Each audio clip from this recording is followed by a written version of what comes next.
आप सभी का न्यूटन्स पाठशाला में स्वागत है। तो बच्चों, आज फिर हम शुरू करते हैं मानव का परिसंचरण तंत्र।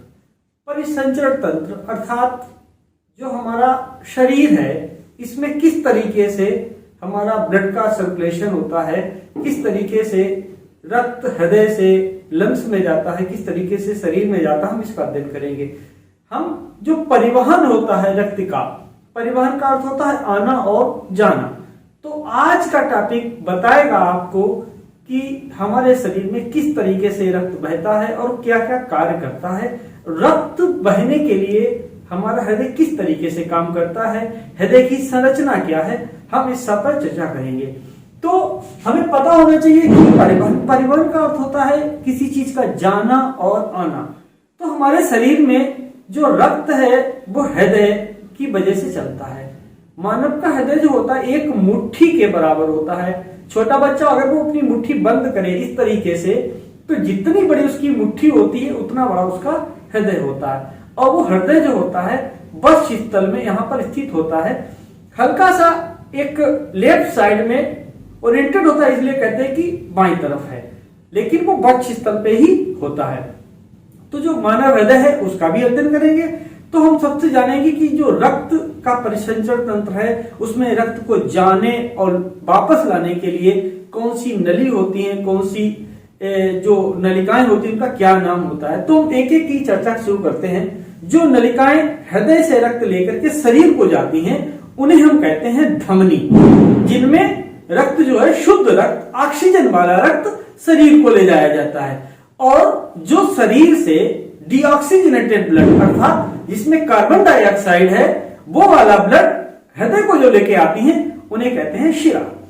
तो जो धमनी होती हैं वो मोटे आकार की होती हैं, फ्लेक्सिबल लचीली होती हैं और उनमें हृदय बड़े प्रेशर से जाता है।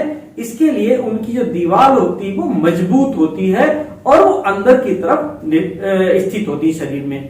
और धमनी के अंदर कोई कपाट इस तरीके से संरचना नहीं पाई जाती है। और जो आपको जो शरीर में दिखती हैं, नसें दिखा करती हैं, अपने हाथों में देखिएगा, ये शिराएं होती हैं जो शरीर के बाहरी भागों में होती हैं, पतली होती हैं और इनका रंग डीऑक्सीजनेटेड ब्लड के कारण नीला दिखाई देता है। और एक खास बात है, जो हमारी शिराएं होती हैं उन शिराओं में एक कपाट पाए जाते हैं, बाल पाए जाते हैं, जिससे रक्त ऊपर तो जा सकता है अर्थात हृदय को तो जा सकता है, लेकिन हृदय से रक्त वापस नहीं जा सकता। तो ये बात हुई धमनी और शिराओं की, अर्थात वो नालियां जिनसे हमारे शरीर का ब्लड बहता है, यानी शरीर को जाता है और शरीर से वापस आता है। अब ये शरीर से जाने आने का काम क्यों होता है? रक्त जो होता है वो हमारे हृदय से रक्त को पूरे शरीर में ले जाता है और शरीर से फिर हृदय में लाता है। ऐसा क्यों हो रहा है? इसके लिए मेन दो काम हैं। काम तो बहुत है लेकिन मेन दो काम है। पहला काम है ऑक्सीजन वाला रक्त जो है वो पूरे शरीर में एक एक कोशिका तक पहुंचाना। वो हमारे रक्त के परिसंचरण के तंत्र के द्वारा ही होता है। दूसरा, जो हम भोजन ग्रहण करते हैं, खाना खाते हैं, वो जब छोटी आंत में पचता है तो पचने के बाद में जो उसमें ताकत बनती है, उस ताकत को शरीर की एक एक कोशिका, एक एक सेल तक पहुंचाने का काम हमारा हृदय करता है, अर्थात हमारा ये रक्त का परिसंचरण तंत्र करता है। आंतों से पचा हुआ भोजन शरीर की एक एक कोशिका तक ले जाना, फेफड़ों से ऑक्सीजन वाला ब्लड हृदय को, हृदय से शरीर को, और शरीर के अवशिष्ट पदार्थ जो बेकार के पदार्थ हैं उन पदार्थों को ला करके हृदय में वापस लाना और हृदय से फेफड़ा में ले जाना। इस तरीके से पूरे शरीर में एक फ्लो बना रहता है कि गंदी चीज निकलती रहती है, अच्छी चीज आती रहती है। अब ये सब होता कैसे है हम उसकी चर्चा करेंगे। देखिएगा, यहाँ पर एक लाइन डायग्राम बनाया है। ये कोई खास चित्र नहीं है लेकिन बहुत कुछ कह देने वाला चित्र है। यहाँ देखिए मानव हृदय है, मनुष्य के खुद की मुट्ठी के बराबर मानव हृदय। इसमें जो डीऑक्सीजनेटेड ब्लड होता है, जिसमें ऑक्सीजन नहीं होती है, वो जो होता है फुफ्फुस धमनी के द्वारा कहा फेफड़ों को, एक जोड़ी फेफड़े होते हैं, इन फेफड़ों को भेज दिया जाता है। और फेफड़ों में जाकर क्या है, हम जो ब्रीथिंग करते हैं, जो हम सांस लेते हैं, फ्रेश एयर, ताजी वायु लेते हैं जिसमें ऑक्सीजन लेते हैं, वहां से ऑक्सीजन लेने के बाद में वही रक्त जो है फेफड़ों से फुफ्फुस शिरा के द्वारा हृदय को आ जाता है। तो एक तो काम जो आपने देखा, सिर्फ और सिर्फ इसमें एक काम हुआ है, ऑक्सीजन ली गई है। कहां से ली गई? फेफड़ों से ऑक्सीजन ली गई। और खास बात, जो रक्त गया वो फुफ्फुस धमनी से गया, यानी ये ऐसी धमनी है जिसमें शुद्ध रक्त बहता है। धमनी होते अशुद्ध रक्त बहता है, अर्थात डीऑक्सीजनेटेड ब्लड बहता है कहने के लिए धमनी, और रक्त बहता अशुद्ध। ठीक दूसरी तरफ जो शुद्ध रक्त जिसमें ऑक्सीजन है, ऑक्सीजनीकृत ब्लड जो है वो फुफ्फुस शिरा के द्वारा आता है। एक ऐसी शिरा जो शुद्ध रक्त लेकर के आती है वो होती है फुफ्फुस शिरा, और आकर के हृदय में खुल जाती है। अब बात आती है कि जो ब्लड इसमें आ गया, ऑक्सीजन तो आ गई है, अब बात है वो ऑक्सीजन जानी चाहिए शरीर को। तो दूसरी तरफ मैंने कहा कि शुद्ध रक्त को शरीर तक पहुंचाने काम करती हैं धमनियां। तो जो शरीर है यहाँ, अर्थात जो लंग्स है, वो हमारा हृदय है, वो क्या काम करता है? धमनी के द्वारा हमारे शरीर को रक्त लेके जाता है। और शरीर में धमनी छोटी पतली पतली होते होते बहुत महीन, हमारे बालों की जैसी संरचनाओं में विभक्त हो जाती है। बहुत महीन, देखिए महीन महीन होकर के, जिन्हें कहते हैं केशिकाएं। केश माने बाल और केशिकाएं माने महीन महीन धमनियां। तो इस तरीके धमनियों में बढ़ जाता है और एक एक कोशिका को ऑक्सीजन मिल जाती है। और कोशिकाओं का जो अवशिष्ट पदार्थ है, कार्बन डाइऑक्साइड है, नाइट्रोजनीज है, जो उनके हानिकारक उत्पाद हैं, उन सबको ब्लड जो मानव शरीर के अंदर है वो ब्लड लेकर के शिराओं के द्वारा इस मानव हृदय में लेकर के आ जाता है। इस तरीके से ये क्रम हमारा लगातार चलता रहता है। ये मानव का हृदय है जो कभी भी आराम नहीं करता। भाई हम थक जाते हैं, हम सोने लगते हैं, अगर हृदय भी कहे भाई चलो मैं भी आराम कर लेता हूँ 5 मिनट के लिए, अगर हृदय ने आराम की तो समझ लिए पूरी आराम हो जाएगी, 100% आराम हो जाएगी। तो हमारा हृदय लगातार बिना रुके 24 घंटे सेवा देता है। और कैसे करता है? लप ढप लप ढप लप ढप लप ढप। एक स्पंदन के लिए हृदय को 2 बार धड़कना पड़ता है।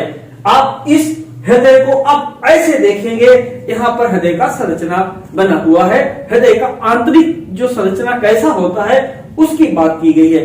तो हमारा हृदय जो होता है, मेनली मैंने अभी आपको बताया था हृदय कितना बड़ा है। हृदय मानव की एक मुट्ठी के बराबर बड़ा है। हृदय का आकार कैसा है? तो तुम देखते हो लोग हृदय बनाते, दिल बनाते, तिकोना बनाते हैं, अर्थात ऊपर चौड़ा है और नीचे पतला है। ये हृदय का शेप है। इस तरीके से ऊपर देखो चौड़ाई में है और हल्का सा लेफ्ट साइड में झुका हुआ होता है। तो हृदय की शेप हो गई। अब बात आई कि जो हृदय की स्ट्रक्चर आपने देख लिया और हृदय का शेप देख लिया और हृदय की पोजीशन बता दी। जहां पे मेरा माइक लगा बीचा बीच में इधर तरफ झुका हुआ होता है, तो हृदय की पोजीशन जान ली। अब मैं बताऊंगा आपको हृदय कैसे काम करता है। तो मैं बताऊंगा आपको कि हृदय में 4 भाग होते हैं। हृदय में कितने भाग होते हैं? 4। अगर हम इस तरीके से एक स्ट्रक्चर खींच लें, इस तरीके से 4 भाग होते हैं। तो सबसे पहले इसको समझना है कि हृदय की एक धड़कन जब होती है तो उसमें हृदय के 2 बार लप ढप होता है, आवाज लप ढप की आती है। आपके जो ऊपर के भाग हैं इनको मैंने यहाँ पर चित्र के माध्यम से प्रदर्शित किया है। आपका दायां आलिंद मीन्स ये दायां आलिंद, आपका इधर बायां आलिंद। आप कहेंगे इधर बायां क्यों भाई? इधर तो बायां होना चाहिए। आप ऐसे नहीं, ऐसे देखिए जैसे मैं खड़ा हूं, अब मेरा दायां किधर होगा? इधर होगा। तो हृदय को जब काट के देखा गया तो दायां इधर है, तो दायां आलिंद ऊपर का हिस्सा और बायां आलिंद ऊपर का हिस्सा। एक बेस्म, 4 बेस्म होते हैं, 4 भाग होते हैं। ऐसे ही नीचे का हिस्सा ये दायां आलिंद था तो नीचे दायां निलय कहलाएगा, दायां निलय, और इस तरफ का बायां निलय।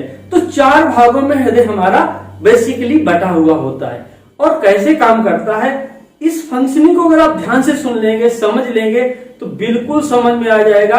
आप अगली कक्षाओं में बड़ी आसानी से हृदय की संरचना को समझकर सीख सकते हैं और आप एग्जाम में इसे बहुत ढंग से डिस्क्राइब कर सकते हैं। अब मैं बताने जा रहा हूं, तो जो ऊपर के 2 अलिंद हैं और नीचे के निलय, इन्हें ऑरिकल कहते हैं, इनको वेंट्रिकल कहते हैं। और एक मजेदार बात, ये आपस में जो 4 भाग हैं आपस में अलग अलग होते हैं, मिले नहीं होते हैं, नहीं तो ऑक्सीजनेटेड ब्लड और गैर ऑक्सीजनेटेड ब्लड एक ही में मिल जाएगा। फिर क्या होगा, फिर जो प्रॉपर सप्लाई ऑक्सीजन की है वो नहीं हो पाएगी, जो सेल्स है वो जल्दी डैमेज हो जाएंगी, खत्म हो जाएंगी। तो यहाँ पर जो इसकी फंक्शनिंग बतानी थी, मैं बता रहा था ऊपर का भाग। तो जो ऊपर का भाग दबता है, देखिए इस तरीके से ऊपर फैला तो नीचे दबा, अब इस तरीके से ऊपर दबा तो नीचे फैल गया, नीचे वाला दबा तो ऊपर फैल गया, लब ढप लब ढप लब ढप लब ढप, एक साथ दोनों दबते हैं तो एक साथ फैलते हैं नीचे के, लब ढप। अब इसकी फंक्शनिंग की बात करें, मैंने कहा था यहाँ पर शरीर का जो डीऑक्सीजनेटेड ब्लड है वो शिराओं के द्वारा हृदय में लाया जाता है। तो जो सब इकट्ठा हुआ ब्लड दो बड़ी बड़ी शिराओं में, ये लिखा है पश्चिम महाशिरा, पश्चिम माने नीचे से आई हुई, और ये अग्र महाशिरा, ये नीचे से पीछे से पाइप सी गई हुई है और यहाँ पर आपके दाएं अलिंद में खुलती है। ये दिख रही है आपको, यहाँ पर तीर का निशान बना है, दाएं अलिंद है ये वाला, दाएं अलिंद, राइट और ये आर, इसमें खुली आकर के, और इसमें खुलती जैसे ही ये दबता है, इसमें दो बाल लगे होते हैं, ऐसे बाल लगे होते हैं जिससे ऊपर की चीज तो नीचे जाएगी, लेकिन नीचे से जाना चाहे तो बंद हो जाएंगे, ऐसे कपाट खुल जाएंगे, ऐसे बंद हो जाएंगे। तो देखिए यहाँ पर इधर से ब्लड आया और इधर ये बाल खुल गए और खुल के कहा आ गया, दाएं नीले में आ गया रक्त, ये दाएं नीले है। अब मैंने कहा कि दोनों नीले बीच में एक विभाजिका, एक हृदय पेशी के द्वारा बटे हुए रहते हैं कि जिसमें मिक्सिंग ना हो पाए, इसलिए मैंने जो शुद्ध रक्त वाला पार्ट है उसको मैंने ब्लू कलर से दिखाया है। तो दाएं अलिंद से दाएं नीले में रक्त आ गया, और ऐसी फंक्शनिंग होती है जब दाएं नीले दबता है तो अपने आप ऊपर वाला ढक्कन बंद हो जाता, बाल बंद हो जाता है, और क्या होता है इसके बाल खुल जाते हैं। देखो जैसे दबा तो बाल ऐसे हैं, उन पर धक्का लगेगा, बाल खुल जाएंगे और सीधा एकदम ब्लड चला आता है, वो फुफ्फुस धमनी के द्वारा लंग्स को भेज दिया जाता है। मैंने बताया था यहाँ पर जैसे ही नीचे से दबा फुफ्फुस धमनी के द्वारा सीधा लंग्स को भेज दिया गया, जब फुफ्फुस धमनी द्वारा दिखाया गया तीर का चिन्ह, लंग्स को चला गया। लंग्स में क्या करने गया, लंग्स से ऑक्सीजन लेने गया है, और ऑक्सीजन लेकर के तुरंत फुफ्फुस शिरा के द्वारा इसने एंट्री मार दी।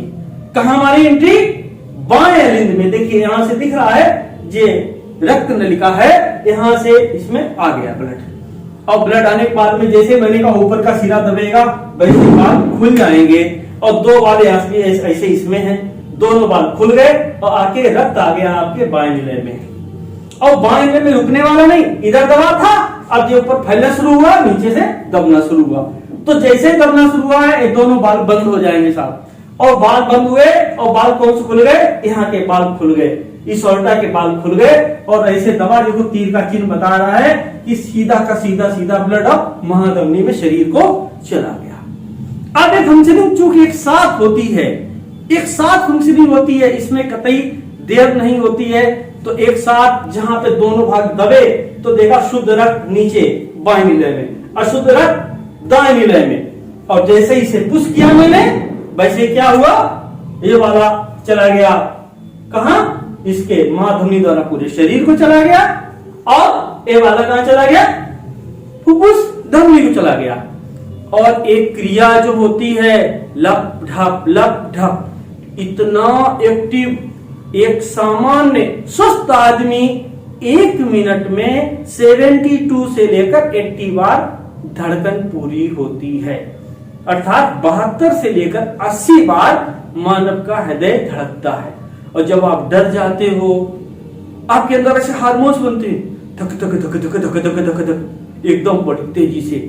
और दूसरे कब, जब आपको ऑक्सीजन चाहिए होती है, ऑटोमेटिक सिस्टम, ऐसा सिस्टम भगवान ने बनाया, इसमें ऑलरेडी सेंसर लगे हुए हैं, ऑलरेडी हार्मोन्स जनरेट होते हैं, आप डरे नहीं, धक धक धक धक धक धक शुरू, जल्दी जल्दी ऑक्सीजन सप्लाई, ब्रेन को ऑक्सीजन चाहिए, ब्रेन को मिल रही, पूरी बॉडी को मिल रही, ताकत चाहिए, ताकत मिल रही, बड़ी तेजी से धड़कता है।